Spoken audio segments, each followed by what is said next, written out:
I want you to hit me as hard as you can.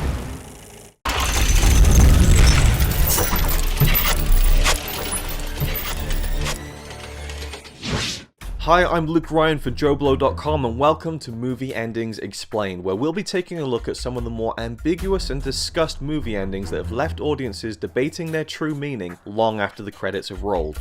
This time we're going to be looking at one of the most heatedly discussed movie endings of recent times, Christopher Nolan's Inception from 2010. The mind-bending sci-fi thriller follows a group of extractors who use experimental military technology to carry out espionage of the brain.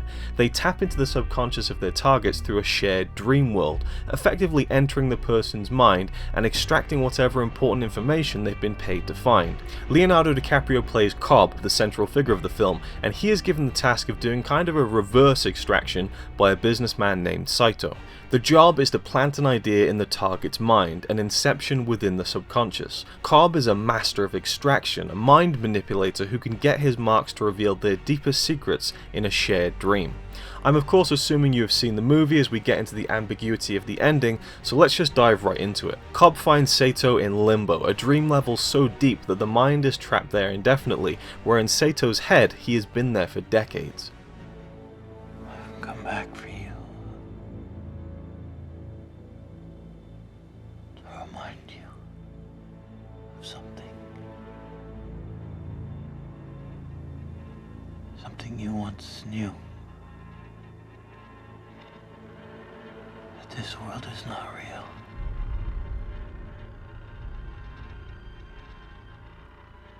To convince me to honor our arrangement. To take a leap of faith, yes.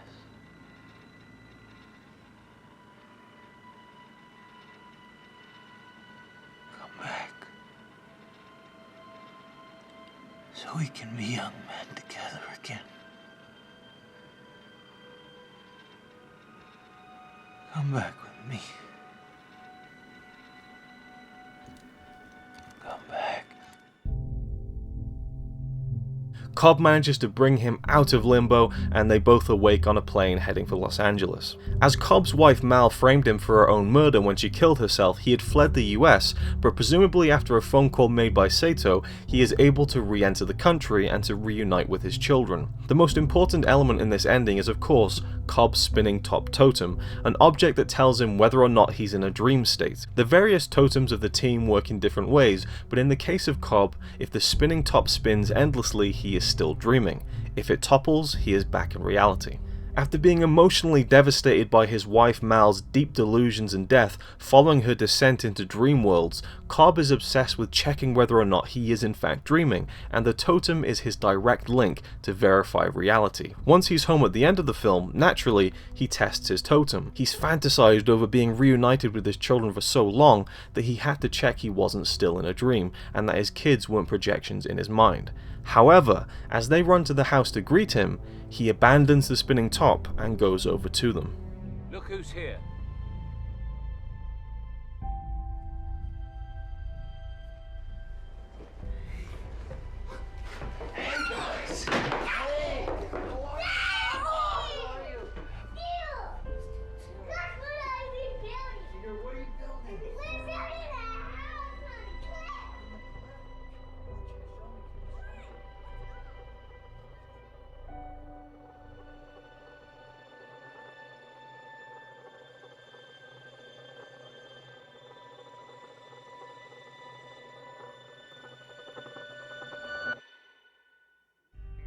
And there the film ends, focused on the spinning top. It's an ending to a gripping film that is destined to either evoke a round of applause or a heavy groan. After so much investment in the story, some people want to know if it was real, and yet some people are content without having it spelled out to them. Here's some of the clues that could point towards either answer. For starters, it seems unlikely that Saito could simply make a phone call and clear Cobb's name completely. Cobb himself is practically amazed and seems as if he can hardly believe his re-entry into the country, but unlikely doesn't mean impossible, and Sato was clearly a businessman with quite a bit of pull, so I'd say it's unlikely, but still plausible. Many people have pointed out that the spinning top totem also belonged to Mal, so you could argue that it might not even work totally for Cobb, seeing as she's no longer alive. But they did both use it, and the idea is that the user knows the exact weight and feel of the object, so I think that point is pretty thin. Then there's Cobb's children, whose faces we don't fully and clearly see until the end of the film. They appear to be the same age in both his last memory of them and in the ending, even though there's a couple of years between the two. So maybe it's a projection of his children. Well, you can debate how similar the memory and the ending version of the children look, but there are actually two sets of actors credited as playing both of them, so there is a subtle difference in their age, even if we never see their faces until the end. And of course, the actual spinning of the spinning top. If it were to topple at the end, we would have our definite answer. Cobb is home, free, and in reality. Yet the cut to black injects the question of whether or not it ever will topple. Now if we look even closer and slow down the footage just a tad, not that we need to, but just to give an extended view, the top does begin to wobble. Surely that's a sign that it's just about to fall over. Well, sure, but the fact that we're removed from seeing it fall over before the credits roll will always spark debate. It wobbled, but it was still spinning. That's one of the intriguing powers of film. An extra second of footage, hell even 12 frames, could drastically add a different spin on the end of Cobb's story. So why don't we see the top fall? To let us know that Cobb is still dreaming? Or that he doesn't care anymore? A man so driven by the truth of his reality, paranoid over checking if he is truly awake, has now literally walked away from his obsession. Whether Cobb is still dreaming or not, one thing is for sure, he has chosen a path of caring about something else, and that's the true completion of his character's arc. To him, in that moment, it doesn't matter, and to us, the audience, it almost doesn't matter. Of course, most of us want answers. Here's what Christopher Nolan had to say about it 5 years after the film was released. The way the end of that film worked, Leonardo DiCaprio's character Cobb, he was off with his kids, he was in his own subjective reality. He didn't really care anymore, and that makes a statement. Perhaps all levels of reality are valid. The camera moves over to the spinning top just before it appears to be wobbling, it was cut to black. I skip out of the back of the theatre before people catch me, and there's a very strong reaction from the audience. The point is, objectively, it matters to the audience in absolute terms, even though when I'm watching, it's fiction, a sort of virtual reality.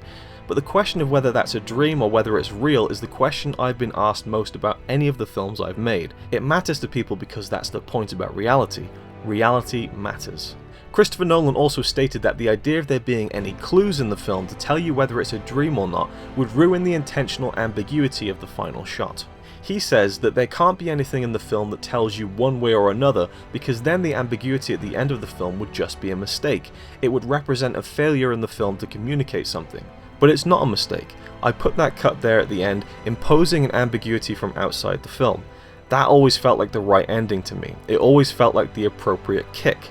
The real point of the scene, and this is what I tell people, Cobb isn't looking at the top, he's looking at his kids.